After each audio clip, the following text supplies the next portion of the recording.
She dumped me while blowing out her birthday candles. The room was lit with soft fairy lights, and 30 of her closest friends. A custom cake that cost more than most people's rent stood between us, 3 tiers, topped with edible diamonds, and her name piped in rose gold frosting.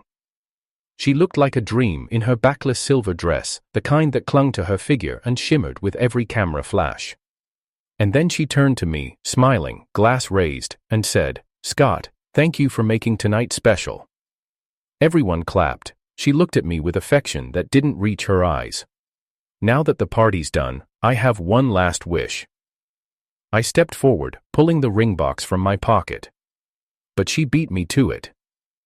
"I wish you'd stop being in love with me." Laughter, awkward silence, then confused glances. "What?" I said, the ring burning a hole in my palm. She tilted her head playfully. "Let's break up. I wanted to do it in private, but this feels honest." "You're great, Scott, really. But we're not the same anymore." Someone in the crowd giggled. One of her friends whispered, "Did she just—" "I'm sorry," Trevor said, not even pretending to look sorry. "It's just, you're too much in love. It's suffocating. I need room to grow."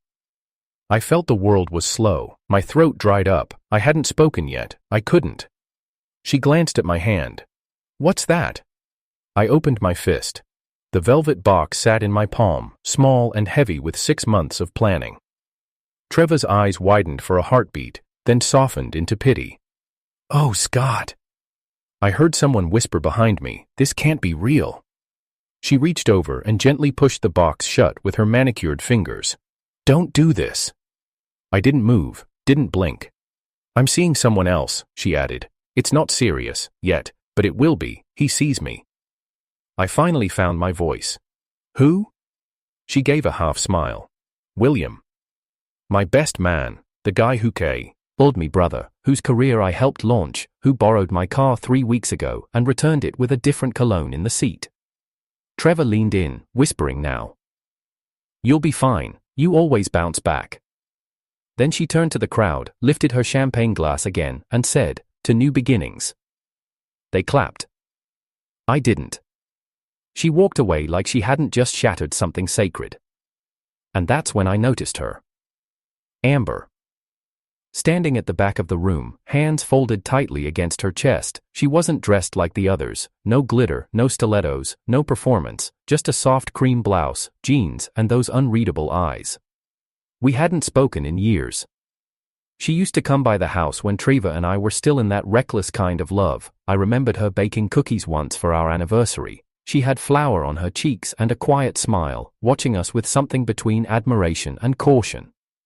Now she watched me again, but there was no admiration left, only disbelief, and something deeper. I walked past the table, past the cake, past the confused whispers and plastic sympathy, walked until I reached Amber.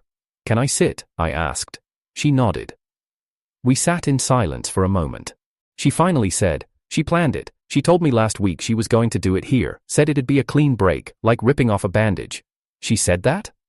Amber looked at me. She didn't want to make it ugly, so she dressed it up with champagne and gold balloons. I stared at the ring box still in my hand. I hadn't realized I was still gripping it so tightly. Amber placed her fingers lightly over mine. "Don't waste that on her." I looked up. "You think it's wasted?" "She doesn't believe in forever," Amber said. "She only believes in now, and what sparkles." I should have cried, should have been angry, but instead, I just felt tired. "What would you do with a ring like this?" I asked. Amber blinked, surprised. "Me?" "Yeah." She thought about it. "I'd keep it, not to show off, not to post online, just to remember that someone once believed in something real." I opened the box. The light caught the diamond just right, oval cut, simple, honest, exactly what Trevor hated. I placed the box on the table. "Amber," I said, "would you hold on to it for me?" Her lips parted. "Why?" I looked at her, finally seeing what I never let myself see before. "Because you're the only one who never asked for anything. And still stayed." Amber didn't answer, but she reached out and closed the box gently with both hands. The party music played louder behind us. People danced, champagne fizzed, And I sat beside the girl my ex always underestimated, wondering if fate had been laughing all along. Scott Whitaker was the kind of man who never left things unfinished. It was something his father instilled in him early on. If you start something, be it a promise, a plan, or a person, you finish it. That mindset followed Scott into every chapter of his life, from late nights in engineering school to his promotion to senior design lead at age 28.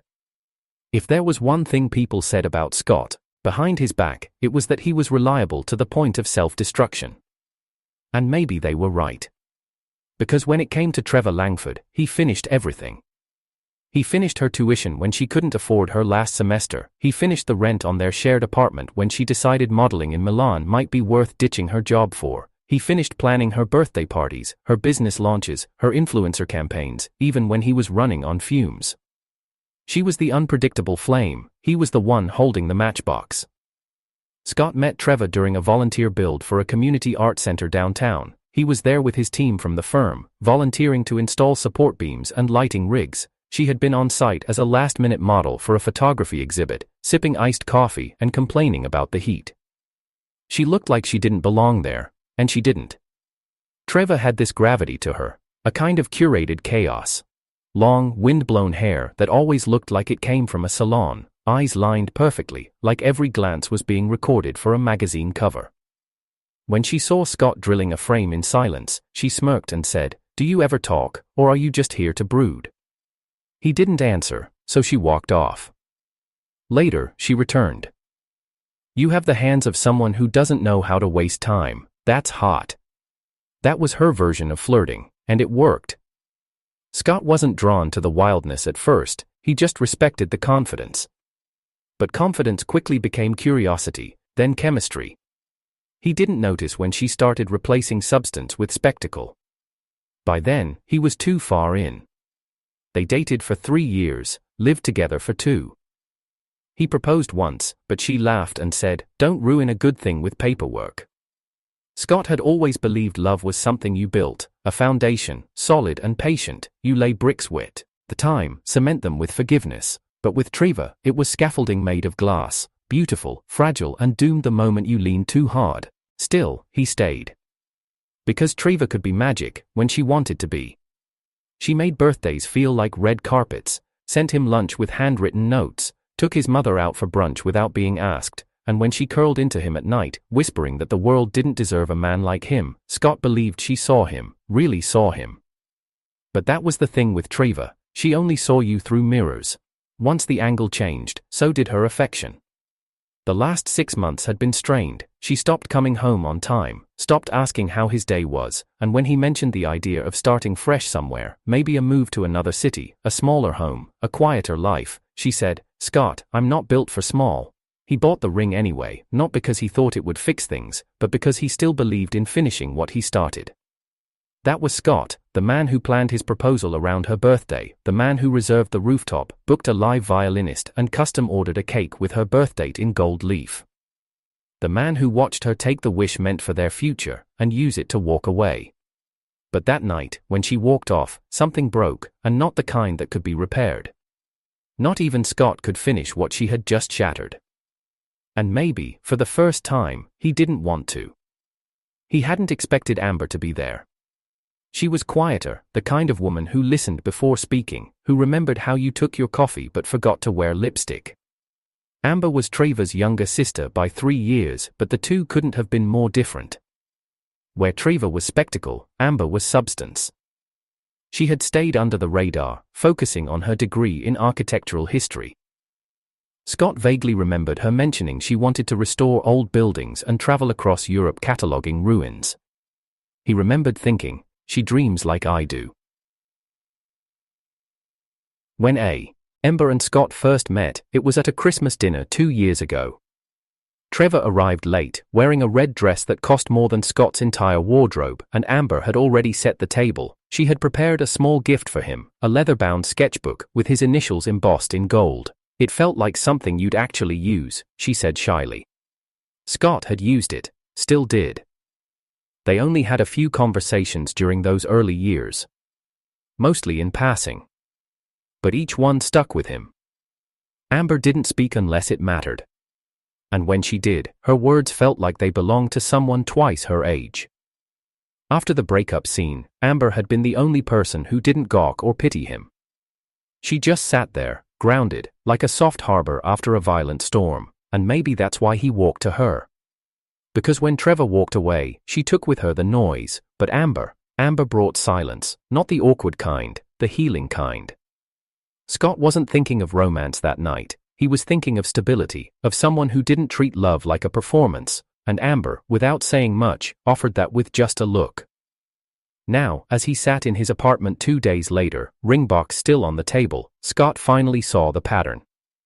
He wasn't the man Trevor needed. He was the man she used. And maybe, just maybe, he was the man Amber had quietly respected all along. He looked at his phone. No calls, no messages. Trevor had gone quiet too. Good. He reached into the drawer, pulled out the sketchbook Amber gave him years ago, opened to a blank page. At the top, he wrote one word, closure, and for the first time in years, he didn't feel like finishing anything. He felt like starting something entirely new. It started with a text. Scott, can we talk? Trevor's name lit up his phone screen 5 days after her birthday, 5 days after she had dumped him in front of 30 people, 5 days after she left with William. Scott stared at the message for a full minute before locking the phone and placing it face down on the table. Amber was across from him in the cafe, sipping a matcha latte and sketching out architectural columns on graph paper. She didn't ask what the message said. She didn't need to. The sudden stiffness in Scott's jaw had said enough. They had started meeting here most afternoons. At first, it was coincidence, then, intention. Amber always picked the booth by the window, where the light filtered through the blinds just right. Scott always brought the same ring box, now tucked into the inside pocket of his coat, not to offer it, but because it reminded him why he hadn't offered it to the wrong person. You okay? She finally asked, eyes not lifting from her drawing. Yeah, he said, too quickly. Just work stuff. Amber nodded slowly, her pencil pausing for a beat. You don't have to lie to me, Scott. I'm not her. That made him look up. She smiled faintly. You don't have to act fine if you're not. He exhaled. Trevor wants to talk.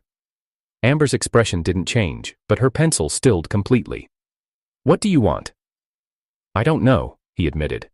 Closure? Amber leaned back in the seat. You sure it's not guilt? Scott frowned. Guilt? She's still my sister, Amber said. But Scott, she knew what she was doing when she dumped you on her birthday. She knew when she paraded William around like a trophy. She knew when she let you plan that entire night while she planned her exit. He nodded slowly. I know. Amber returned to her sketchpad. Then just remember it the next time she shows up acting like she's the one who's hurting. Later that night, Scott found himself parked in front of Trevor's high-rise, the same building he once helped her lease, the same elevator he rode up every Sunday with groceries, flowers, and takeout. He told himself he wasn't there for reconciliation, just to hear her out, get closure, let her say her piece so he could finally move on. He buzzed her unit. Trevor answered the door barefoot in silk pajamas, a glass of wine in hand. Her makeup was minimal, but her hair was styled, like she'd been preparing for this. You came, she said, stepping aside. I said I'd hear you out, Scott replied, walking in. The place looked mostly the same, airy, white walls, perfume lingering in the air, but there were more shoes by the door, a new leather jacket slung over the couch. He didn't ask if William was living here now. She motioned for him to sit, but he stayed standing. Trevor swirled her wine, then sighed dramatically. I messed up. He didn't respond. I thought I wanted more. Something exciting. Someone who could keep up with my life. She looked at him. But I realize now, that was you. Scott raised a brow. You said I was plain, that I didn't challenge you enough. I was wrong, she said softly. You weren't plain, you were steady. I just didn't know how to appreciate that. You still left, he said. I panicked, she whispered. William, he said things I wanted to hear, but he doesn't understand me the way you do. Scott gave a humorless chuckle. He understood you enough to steal you. Trevor flinched. That's not fair. What is fair, Trevor? he asked, dumping me mid-toast, smiling while I stood there with a ring in my hand. Her gaze dropped. I didn't know you had a ring. You didn't care enough to find out. She looked up sharply. I was scared. You make everything so permanent, so heavy. I just wanted to breathe. And now? He asked. I want to start over, she said, stepping closer. We were good once, weren't we? He stared at her, expression unreadable. Amber was there that night. Trevor blinked. She told me. She saw everything, Scott said. She was the only one who stayed while everyone else stared like I was in a car crash. She doesn't know you like I do. Scott tilted his head. Are you sure about that? Trevor's expression shifted. Wait, is something going on between you two? He didn't answer immediately. Her voice rose. Scott, you're not serious. You dumped me, remember? He said, stepping back.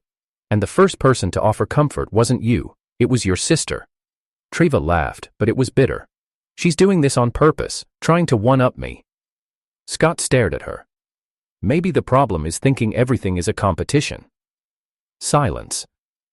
Then Trevor muttered, she's not even your type. She's not you, Scott replied. That's the point. He walked out before she could say anything else. The elevator doors closed in front of her stunned face. Later that night, he got another text, this time from Amber. You okay? Scott replied, not really, but I think I finally see things clearly. The next day, rumors started spreading. Someone sent him screenshots from Trevor's Instagram story. She'd posted a moody black and white photo of herself with the caption, sometimes, the good ones walk away, but I never begged. He rolled his eyes. Trevor never did anything unless it could be seen. Then came the photo, a throwback of them together, her leaning into his shoulder, captioned, I wonder if he still thinks of me. Amber texted again. She's spiraling. Are you okay with me being caught in the middle of this? Scott replied, are you okay? Amber answered, I chose to sit beside you, remember? That hasn't changed. But what did change, what neither of them expected, was Iliam.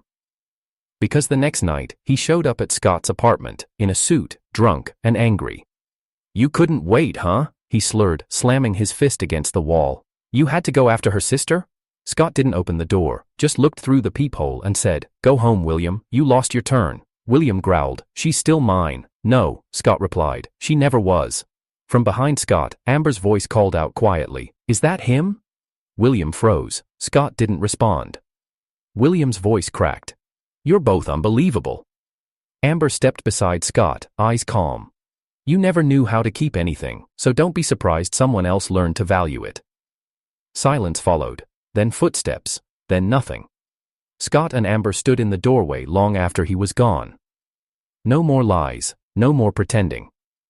Trevor had made her choice, William had burned the bridge, and Scott was finally standing at the edge of something new, something honest, even if it was uncertain. He looked at Amber. Are you still okay being caught in the middle? She smiled. Only if I'm standing in the middle with you. Scott stared at the ceiling of his apartment at 3:42 a.m., unable to sleep. The room was quiet except for the slow ticking of the vintage wall clock Amber had gifted him weeks ago, minimalist, with slender hands and a soft gold trim. He usually found its sound calming. Tonight, it reminded him how many minutes he'd wasted trying not to feel everything all at once. There was a kind of grief that came when someone died, but what Trevor did, it was strange. She was still alive, still posting selfies, still laughing into wine glasses and sunbathing on rooftops, but she had killed something between them, and Scott was left burying it alone. He hadn't cried, not during the breakup, not after the confrontation, not even when William showed up slurring threats at his front door. But now, as he lay in bed with a blanket wrapped around him and no one waiting in the kitchen for coffee, the weight pressed into his chest. Not tears, just silence, a heavy, aching stillness. He sat up, ran a hand through his hair, and reached for his phone. No new messages. Amber hadn't texted since last night. He didn't blame her. She was in an impossible position, Trevor's sister, caught between loyalty and whatever strange, fragile thread was forming between her and Scott. Scott didn't know what it was yet. Friendship, possibility, a quiet understanding neither of them dared name? He didn't want to ruin it by wanting too much. That was the thing. After Trevor, he wasn't sure what too much even meant. For years, he had mistaken noise for passion, her elaborate dates, her volatile moods, her dramatic declarations. He thought love was supposed to be dizzying, chaotic, thrilling. Amber was none of those things. She was gentle, she listened, she didn't interrupt his silences, she filled them, she sat next to him on bad days without trying to fix him, and somehow, that scared him more than Trevor ever did. Betrayal. Use with Amber, there was no mask to blame. If he fell and she caught him, it'd be real, and if she let go, it would hurt worse. Scott stood up and walked to the kitchen, made tea instead of coffee. The quiet warmth steadied his shaking fingers. He tried to focus on something, anything. The blueprint on his desk, the email from his project manager, the unread book on the counter. But all he saw was the moment Trevor pushed the ring box shut with her fingers. The pity in her eyes. The amused whispers from her friends. He had been reduced to a punchline in his own love story. Scott clenched his jaw. The tea went cold in his hands. There was a knock at the door. He turned slowly. Another knock, softer this time. He opened the door, expecting no one, but it was Amber. No umbrella, soaked from the rain, hair damp, cardigan clinging to her shoulders, but her eyes, calm, focused. "I couldn't sleep," she said, catching her breath. "I kept thinking, maybe you couldn't either." Scott didn't speak, he stepped aside. She walked in without asking, kicked off her shoes, sat on the couch, like she'd been there 1,000 times before. He stood there, frozen. Amber looked at him. "You okay?" He opened his mouth to lie, but the words caught in his throat. He shook his head slowly. "No, I don't think I am." Amber nodded once. "Good, that means you're human."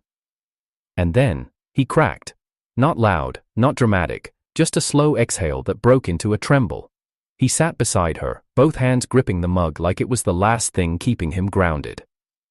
Amber didn't touch him, she didn't hug him or lean in, she just sat there, quiet and steady. After a long silence, Scott spoke. "I feel like I've been used, and now thrown away. And I'm supposed to act like it didn't destroy me." Amber's voice was barely above a whisper. "You don't have to act." Scott stared ahead. "She didn't just break up with me, she erased everything we built, like it was disposable." Amber didn't argue, didn't say Trevor didn't mean it, she just said, "You were never disposable." Scott's throat tightened. "She told me I was boring," he said bitterly. "Plain, that I wasn't enough." Amber shook her head. "You weren't boring. You were consistent, loyal, real." He looked at her. "Then why did it still feel like I lost?" Amber met his gaze. "Because you gave everything, and she gave nothing, so of course it hurts, but it wasn't your loss, it was hers." Scott blinked, the lump in his throat swelled. "You know what's the worst part?" he whispered. "I still miss her sometimes." Amber's expression didn't change. "That doesn't make you weak. That makes you honest." He smiled faintly. "I thought I had more pride than this." Amber finally reached out, not to grab his hand, but to brush the wet hair off his forehead. Her fingers were warm. Delicate. "Pride doesn't heal you," she said, "but honesty might." The clock ticked again, 3:59 a.m. Scott closed his eyes for a second. The weight in his chest hadn't disappeared, but it had shifted, moved slightly, like someone else was helping carry it. He opened his eyes and looked at her. "You're not going to run, are you?" he asked. Amber didn't flinch. "Not unless you push me." He nodded slowly. "Then stay." She leaned back into the couch and whispered, "I already did." Outside, the rain softened into a drizzle, the city lights flickered in the puddles like stars. Inside, two people sat in the quiet, letting heartbreak unravel gently, without judgment, without noise. And for the first time since the candles went out on Trevor's birthday cake, Scott felt something unfamiliar. Peace. It was supposed to be over. Trevor was out of his life. William had made a fool of himself and disappeared. Amber was still here, consistent, grounded, quietly rebuilding the pieces Trevor had scattered across the floor. Scott had even begun smiling again. Not the kind of smiles you wear in front of coworkers or at dinner parties, but the real kind, the ones that sneak up on you during quiet walks or over shared playlists. Things were better. Until one morning, his phone lit up with an email from HR. Subject: Notice of External Inquiry, Ethics Investigation. Scott sat upright, his eyes scanned the email again, heart beginning to pound. You have been named in a formal ethics complaint regarding professional misconduct concerning the recent Chantech bid file. Due to the serious nature of the claim, you are to be placed on temporary administrative leave effective immediately while we conduct an internal investigation. He stared at the screen. Chantech? That was his firm's biggest pitch this quarter, a multi-million-dollar infrastructure design proposal. He had poured 2 months into it, stayed up till 3 a.m., several nights mapping the structural blueprint. Misconduct: Scott never touched confidential data outside secure systems. He had triple-locked every file. He called his project manager. Scott, I don't know how to say this, man. They traced the leaked data back to your work laptop. What leak? There's been an anonymous tip. Someone submitted our entire proposal to a competitor 3 days before our presentation. Word is, the files were accessed off-site from your personal IP. That's not possible, Scott said through clenched teeth. I believe you, his manager said. But the board doesn't take these lightly. They have to suspend you while legal sorts it out. You should come in and speak with them. Scott stood in his kitchen, motionless. 3 days ago. That was the night William came to his door. Drunk, angry, desperate. Scott had stepped away from his desk that night. His laptop had been open. And William had been in the hallway, fuming, with every reason to lash out. Scott grabbed his keys. He needed to confront him. Now. But as he opened the door, Amber was already there, on the porch, holding a manila envelope. Her face was pale, her knuckles white. Scott, she said, voice shaky, we need to talk. He paused. I was just about to find William. It's not William, she whispered. Amber stepped inside, handed him the envelope. Scott opened it. Inside were 3 photographs. All taken at a distance, grainy but unmistakable. One showed Scott's laptop open on his dining table. Another, Trevor, standing in front of it, leaning slightly forward. Her reflection is visible on the black screen. The third, her pulling a USB drive from the side port. Scott's chest went cold. He looked up at Amber. Where did you get these? Amber swallowed hard. My cousin works for the hotel across the street. He's in private security. He was testing a drone camera the night William caused that scene. It happened to record part of your balcony through the window. He didn't realize what he caught until yesterday. Scott sat down. Trevor broke in. Amber nodded. While you were outside arguing with William, she was inside.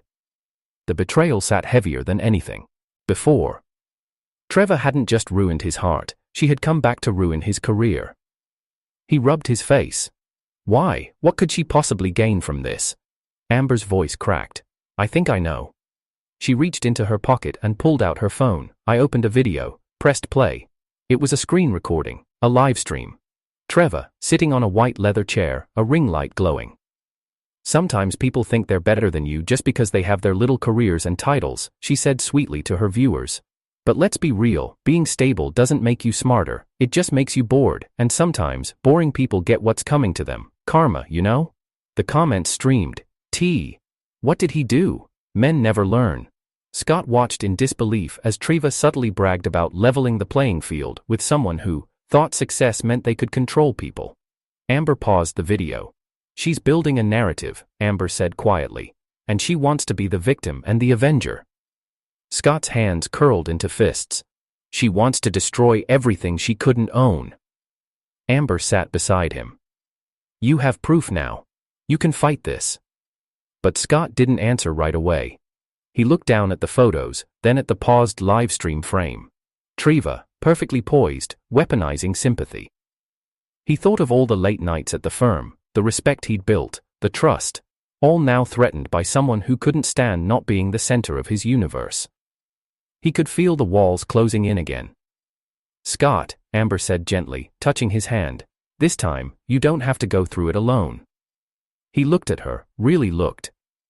At that moment, he didn't see Trevor's sister, he saw the one person who had never once turned away.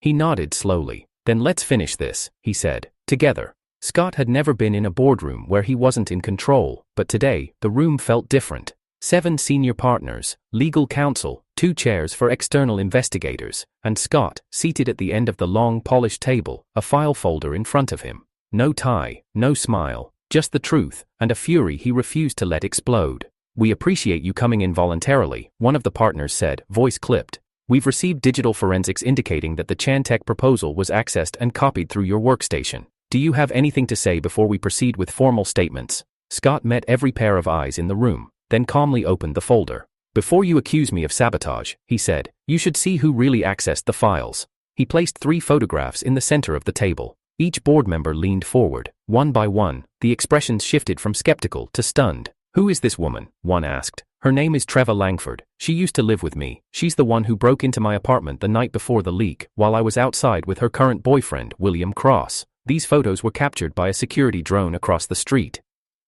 Scott placed a flash drive beside the photos.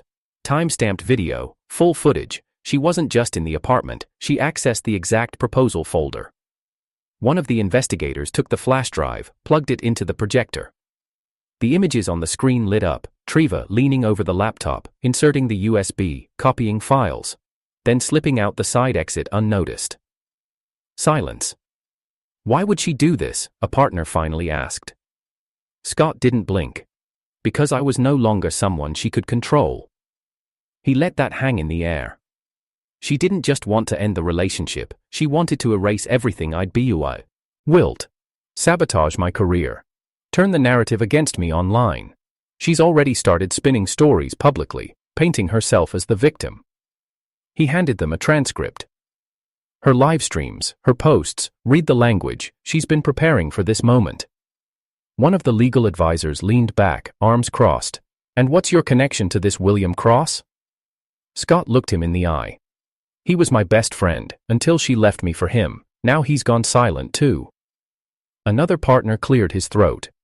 "We'll need to validate this footage independently, of course, but if it's authentic..." Scott's voice stayed level. "It is. And you're aware that this doesn't just exonerate you, it implicates her in a federal cybercrime?" "I'm not pressing charges," Scott replied. "I just want my name cleared." The head partner, a graying man with a reputation for ruthless efficiency, folded his hands. "Let us review this. You'll be notified by the end of the week." Scott nodded once, collected his folder, and stood. But as he reached the door, he paused. "I built everything in this firm from the ground up," he said, voice calm. "Late nights, missed holidays, quiet loyalty. And I was ready to walk away from all of it because of a lie someone else told about me.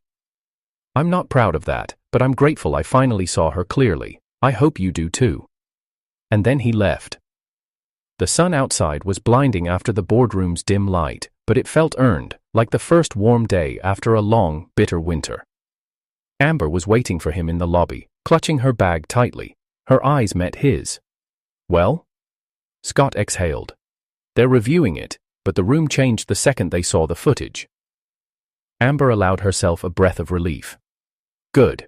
They walked out together. The following afternoon, Trevor's mask finally cracked. It started with a viral video. A girl on TikTok had cross-referenced Trevor's live stream statements with news of the Chantech leak, pointing out inconsistencies, timelines, and screenshots. "Y'all, I don't want to accuse anyone," the girl said, "but this influencer literally described the guy's confidential project before it leaked. Like, what?" By nightfall, the clip had 1 million views. Then came the comments. "I used to like her, but this is next level petty. She's too calculated. No way that was a coincidence. She really tried to ruin his life and make herself the victim?" Trevor's follower count dropped by 30,000 in 2 days. Sponsors pulled brand deals. Her apology video went up next, sitting in a car, no makeup, dramatic sighs. "I made mistakes. I let heartbreak and jealousy get the best of me. I'm not proud, but I never meant to hurt anyone, especially not someone I once loved." Scott watched it once. That was enough. He didn't feel triumphant. He felt tired. He turned off the screen. Amber was curled up beside him on the couch, her head on his shoulder. She hadn't said anything during the video. She didn't need to. "You think she's really sorry?" Scott finally asked. Amber shook her head. "I think she's sorry she lost." He nodded. There was a long pause before she spoke again. You know, I used to look up to her. Scott looked at her. She was always so confident, Amber continued softly. Walked into a room like she owned it. I thought she had everything figured out, but turns out, it was all noise. Scott gently brushed her hair back. You're not loud, Amber, but you're the only thing that's made sense through all of this. Amber looked up at him, eyes wide, uncertain. You really mean that? I do. He reached into his jacket pocket. This time, the ring wasn't heavy. It felt lighter now, like it had finally found its place. Amber blinked. Scott? He didn't kneel, didn't make a speech. He just opened the box and said, no more noise, no more lies, just me and you, and if you say yes, we'll build something real, quietly, carefully, together. Amber's lips parted. She stared at the ring, then back at him. You sure? She whispered. Never been more sure. She reached out with both hands and closed the box gently, just like the night he first handed it to her. But this time, she kept it in her hands, and said, yes. Scott closed his eyes, exhaled. Everything that had broken, his trust, his plans, his pride, it was all still there. But now, he had someone who wanted to help him rebuild it. Not for the views, not for the applause, just because she believed in what they could be. Not perfect. But finally, it's true. 2 months later, the board cleared Scott's name. An official internal memo was released, stamped and signed. Mr. Scott Whitaker has been exonerated of all allegations pertaining to the Chantec leak.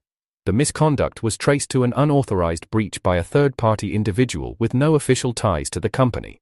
He was reinstated, with full honors. But Scott didn't return to his old role.